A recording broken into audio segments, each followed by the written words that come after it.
সবকিছু ছেড়ে দিয়েছি।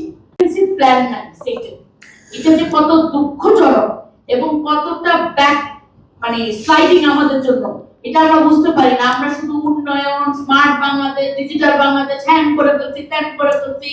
গুগল ওরা রিলিজ করেছে, তারপরে আমরা স্যাটেলাইট রিলিজ করে দিচ্ছি, বাট একটা যে কম্প্রিহেনসিভ প্ল্যান একটা বিশেষ চাহিদা সম্পন্ন শিশুদের জন্য, এইটা এখন পর্যন্ত আমরা করতে পারিনি। এটা আমাদের জাতিগত একটা failure, not only the state failure, এটা একটা জাতিগত ফেলিয়ার।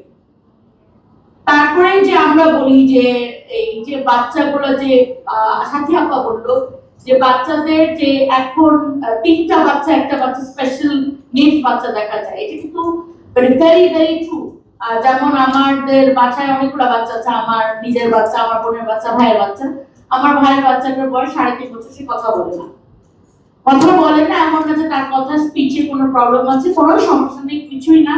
যখন আমরা তার সাথে অনেকক্ষণ কথা বলি সে কিন্তু কথা বলছে। ইটস জাস্ট দ্যাট তার ওই কথা বলার যে এই যে স্ক্রিন অ্যাডিকশন এবং বিভিন্ন যেটা স্ক্রিন অ্যাডিকশন তার মারও কোনো উপায় নেই। আপনার বলেন তো, আমি আমার বেলায় বলি ধানমন্ডিতে কয়টা খেলা জায়গা আছে? আমি আমার বাচ্চাদেরকে এটা মানে কনফার্ম করার জন্য যে সপ্তাহে একদিন অন্তত ওরা খেলতে যাবে, মাঠে নিয়ে যাচ্ছি।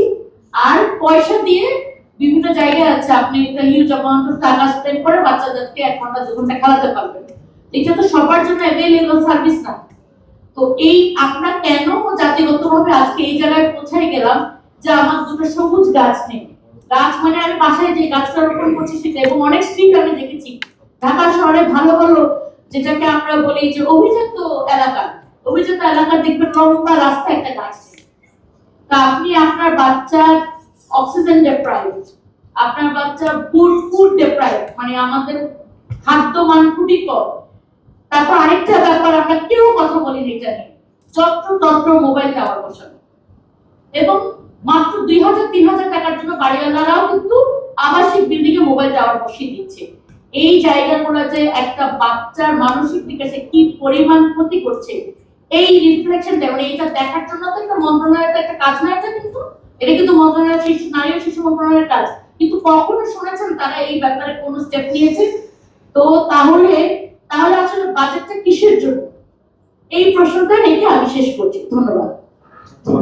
আসলে উন্নয়নের জন্য খুবই কম বরাদ্দ থাকে, এই জিনিসটা মাথায় রেখে আমাদেরকে দাবি করতে হবে যে এর পরের বছর থেকে যে বাজেটটা আমরা রিপোর্টটা দিবে, সেই রিপোর্টে যেন আমরা এই অ্যাকচুয়াল রিপোর্ট পাই যে অ্যাকচুয়াল উন্নয়নের জন্য কতটুকু দেওয়া হয়েছে। বেতন ভাতা সহ ধরে আপনারা যে বাজেট প্রাক্কলন করেন সেটা আমরা ওই রিপোর্টটা চাই না।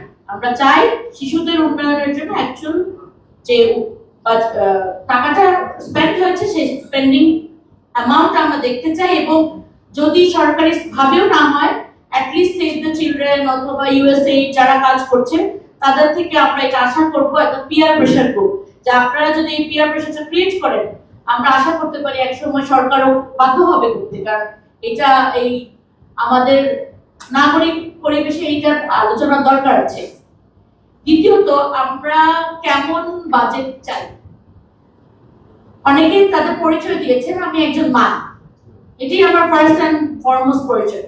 এটা বলছি, এটা দাবির সাথে বলছি, কারণ আমি একজন ফুললি প্র্যাকটিসিং ব্যারিস্টার ছিলাম, ভালো চেম্বার ছিল। আমার যখন দুটো সন্তান হয় আমি এটা সবকিছু ছেড়ে দিয়েছি কেন? আমার কোনো রিলায়েবল কেয়ার সেন্টার নেই বাংলাদেশে, যেখানে আমি ওদেরকে দেখে আমার যে জবটা সেটা আমি করতে পারবো। আমার মা আছে, আমার শাশুড়ি আছে, তারা ক্ষণস্থায়ী, যেমন এখন আমি একটা প্রোগ্রামে এসেছি কতক্ষণের জন্য রাখতে পারবেন, কিন্তু 9 to 5 অথবা আমাদের যে জব, আমাদের যে কাজটা সেটা তো 9 to 5 না, এটা আরো হয়তো লম্বা হয়। এই লং পিরিয়ডের জন্য রাখার মতো কোনো সংস্থা নেই, সরকারি দিবাযত্ন কেন্দ্রও নেই ভালো, অথবা প্রাইভেটও নেই। আপনি পয়সা ছাড়বেন কিন্তু অ্যাকচুয়ালি পাবেন না। কেন পাবেন না? কারণ আমাদের বাংলাদেশে স্টেট রেগুলেশন নাই এটার ব্যাপারে, কোনো রেগুলেশন নাই যে একটা বাচ্চা আপনার দিবাযত্ন কেন্দ্র খুলতে হলে আপনার লাইসেন্স পেতে হলে কি কি কি কি রিকোয়ারমেন্ট লাগবে, এবং সেখানে মাসে অন্তত মানে আমরা যারা বিদেশে পড়াশোনা করে এসেছি তারা দেখেছি সোশ্যাল সার্ভিস নামে একটা জায়গা আছে, যেটাতে সোশ্যাল সার্ভিসে যারা কাজ করে তারা কিন্তু যার যেসব বাসার বাচ্চারা আছে সেসব বাসাগুলো ঘুরে ঘুরে দেখেন টু কনফার্ম যে ওই বাসায় যে বাচ্চাটা আছে তার ওয়েলবিংটা মেট করা হচ্ছে আইদার বাই প্যারেন্টস, আর যদি না হয় সেটা তারা রিমুভ করে ওই প্রপার জায়গায় নিয়ে যাচ্ছে। আমাদের বাংলাদেশে এই মানে সোশ্যাল সার্ভিস একটা ডিপার্টমেন্ট আছে হয়তো, কিন্তু তাদের কোনো ভিজিবল কাজ আমি এখন পর্যন্ত দেখতে পারিনি অ্যাজ আ প্যারেন্ট অথবা অ্যাজ আ পলিটিশিয়ান। ওই জায়গাটাকে আমরা মিস করছি এবং আমার মনে হয় এই জায়গায় বাজেটে পার্টিকুলারলি সোশ্যাল সার্ভিসের জন্য একটা থোক বরাদ্দ থাকা উচিত এবং সেটা কিভাবে ব্যয় হবে সেই নীতিমালা প্রণয়ন করা উচিত।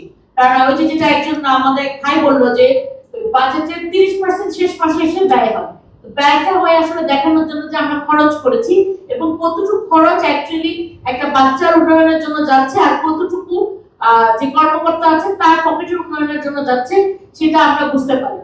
তো এই এবং আমাদের আবুল কালাম আজাদ ভাই আছেন, সম্ভবভাবে ওনারা সামনে হয়তো ক্ষমতায় যাবেন এবং আমরা আশা করবো ওনাদের কাছ থেকে যে এই রিলেটেড ওনারা অ্যাকশন নেবেন। তারপরে যেটা হলো যে বাংলা